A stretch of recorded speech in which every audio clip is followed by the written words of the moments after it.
Okay. Hey guys, so we asked you guys what you wanted to learn about beauty or... Hey guys, so we asked you on Facebook what...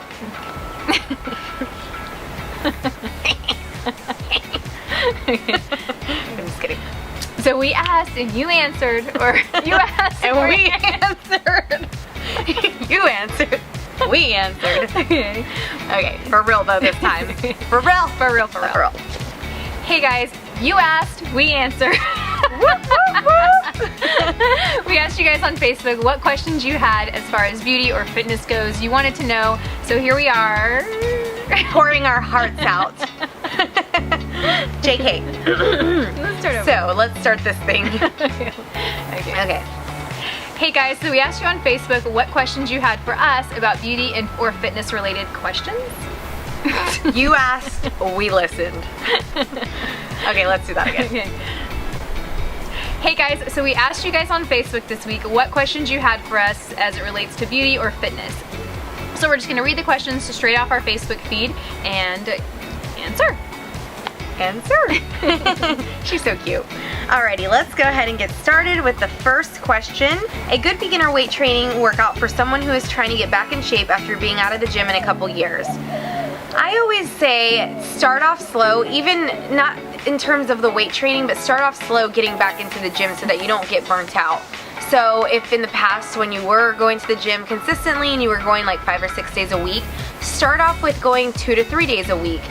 Also start light and with like medium heavy weights, because when you go a little bit too hardcore in the gym, it'll make you feel so sore that you don't want to go back. And it's easy to burn yourself out that way, so I always say start off slow. Or injure yourself too. Yeah, injure yourself. And another great thing I'd recommend is trying like a weightlifting class. So like, I don't know if Body Pump is available in your area, but Body Pump is a really great weight training class. It's a full like 60 minutes of targeting every part of the body, so it's a really great way to get started, or a really great way for beginners who really maybe don't have a lot of direction or know what they're supposed to be doing. That would be my suggestion.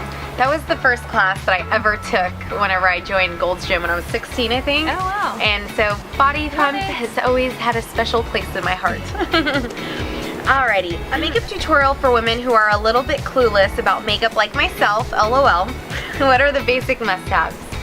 For me, basics like bottom of the barrel, bottom basics, I would have to say like a foundation, and skip the concealer, just use the foundation all over, a blush, lip gloss, and mascara. Okay, so for me, I would definitely have to go with a concealer, blush or a bronzer, and lip gloss. If I wanted to add a little bit more for my basic must-haves, then I would add a tinted moisturizer, but I cannot leave without my concealer.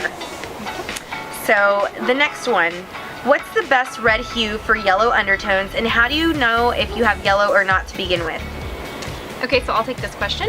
So I used to work for MAC, and if you've ever visited MAC counter, you've seen their foundations are labeled like NW or NC. So an NW in MAC's standard stands for neutral warm. So that's really for people who have pink or red undertones. NC stands for neutral cool. Those are for people who have more olive, golden, yellow undertones. So when you're identifying a red lipstick, if you have yellow, olive, or golden undertones, a warm, neutral red lipstick is really going to complement your skin. Depending on if you're a darker or lighter, that's kind of when you will, determine if it's going to be more of a rich red or like a deep burgundy red. But I would look for a warm, neutral red lipstick. I actually will leave a couple down in the description box below.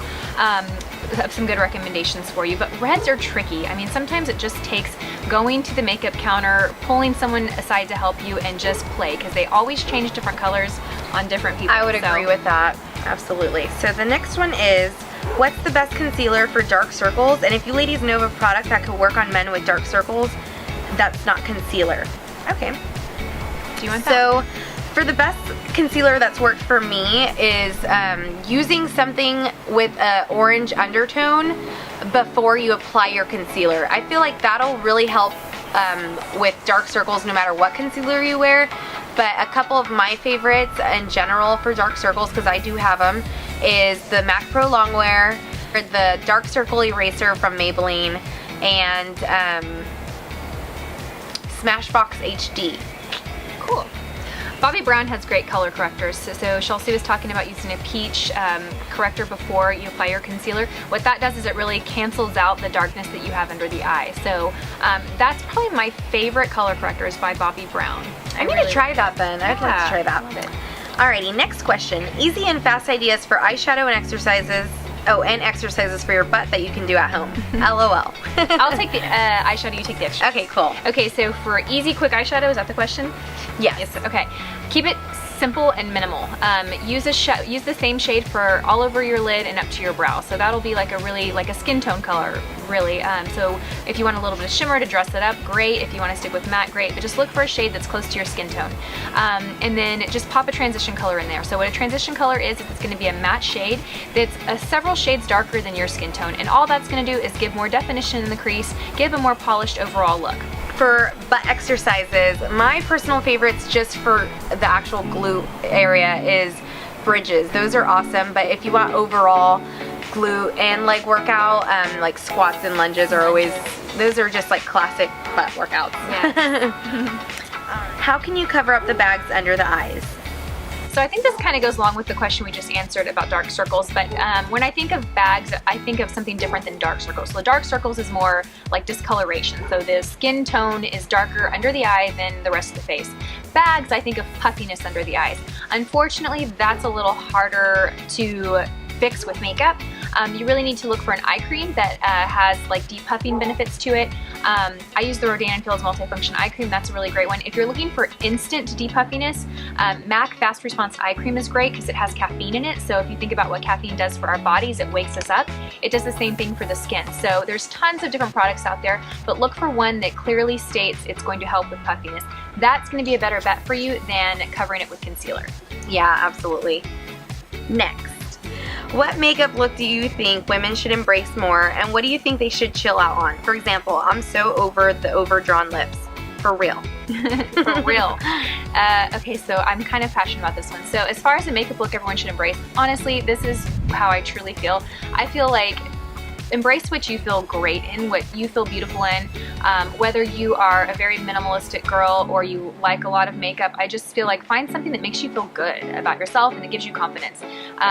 As far as looks that I feel like, and this is a trend that I just feel like has kind of become, has gone a little overboard, and I do it, so let me be careful how I phrase this, is contouring. I contour, okay, I'm not against contouring, but I think contouring has become this buzzword that everyone just thinks they have to contour, and they have to contour in the same places, and really what contouring is designed for, it's designed to give the face more definition. So someone that has a really round face that doesn't have pronounced cheekbones will want to contour to give that illusion of more definition to their cheeks. Someone that has a really high cheekbones and a really slim, narrow face, I wouldn't suggest contouring on them. And I think that contouring has kind of become something that everyone just does. It's just a trend. It's everywhere. If you go to a makeup counter, every line now has it. Out there right now. Yeah, and it's okay, but just knowing where to contour in the right places, and don't just contour all based off what you see on YouTube, because that may not be the right places for your specific face shape. Absolutely. I think another one that we think is a little too much is sometimes eyebrows. Like, you want to keep it simple. You don't need to use a lot of products on your eyebrows, and some people kind of go overboard. And of course, you know, to each their own. If it makes you feel beautiful, then you should definitely wear it. But sometimes I think the overdrawn eyebrows, it's a little much. And for me personally, and I think for Lisa too, like, we love it to look more natural and as if it's your own natural eyebrows. And I think too, like, you know, we're on YouTube and we do video tutorials on YouTube, and I think you have to understand that sometimes when you watch videos on YouTube and the makeup looks flawless and gorgeous and dramatic, sometimes when that translates in real life, it just is really heavy. So just keep that in mind. Sometimes we do things on video that looks great on video, but you have to understand, like, you know, when you're watching some certain YouTubers, just, you know, keeping it simple may be easier and better for every day. What are your top 3 beauty items, drugstore or high-end? So for me, I'll go ahead and talk about drugstore, and I'll let her take over some of the high-end products. I really love the 2 brands that I love, or 3 brands per se, is NYX, Maybelline, and L'Oreal. From L'Oreal, my favorite foundation is the L'Oreal True Match.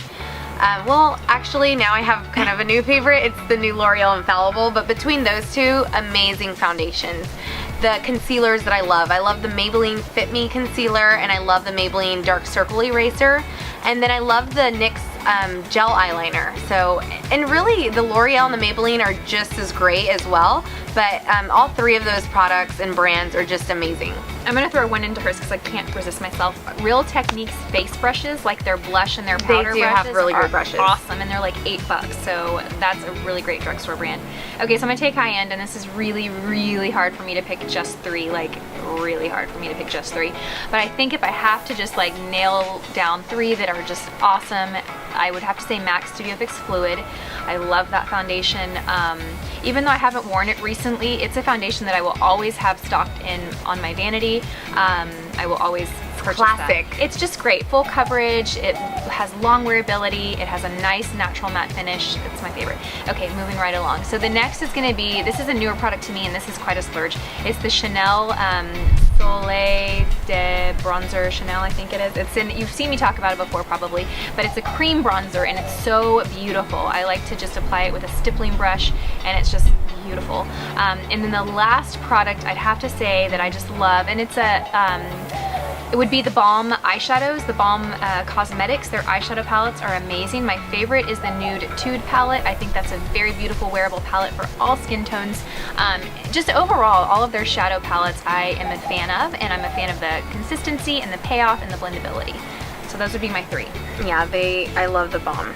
And you introduced me to the Balm. They're just amazing. They're thebalm.com? Yes, they're the Balm. Alrighty, I love the Reebok Real Flex, but would like your opinion on an alternative running shoe. I tried Nike and my ankles and shins paid the price. So personally, I love Brooks and Asics. Right now, I'm currently running in Brooks shoes, and it's what I ran my half marathon in. One thing I recommend is if you're looking for the right shoe for your foot, is going into like a specialty running store in Austin and in Dallas. We're both, she's in Austin, I'm in Dallas. There is a Luke's Locker, and if you go into their store, they do this for free. They help you find out what type of shoe or what type of foot you have so that you pick the proper shoe for your foot. And so for me, I'm a neutral, and Brooks work really great for me. Yeah, I love Brooks. They're my favorite. What's the best drugstore BB cream? Something that won't clog your pores. So I'm going to take this because I talk about it all the time. It's the Garnier BB cream. That's my favorite. I discovered that foundation, that BB cream about a year ago. Actually, I think it was on like Vogue's top 10 BB creams. Actually, I think it was like within the top 3. So I love that one. I've been using it, and that's what I would recommend. I'll have to try that one. The one that I like from the drugstore is a Vino. I used to use it all the time. I haven't been lately because I have been using the Bare Minerals one. But for drugstore, I did like the Aveeno one whenever I did use it. So, but I'm gonna try the Garnier. Thank you guys for your questions. We hope that you found these answers helpful, and if you have other questions, leave them below. Thanks guys. Bye. Bye.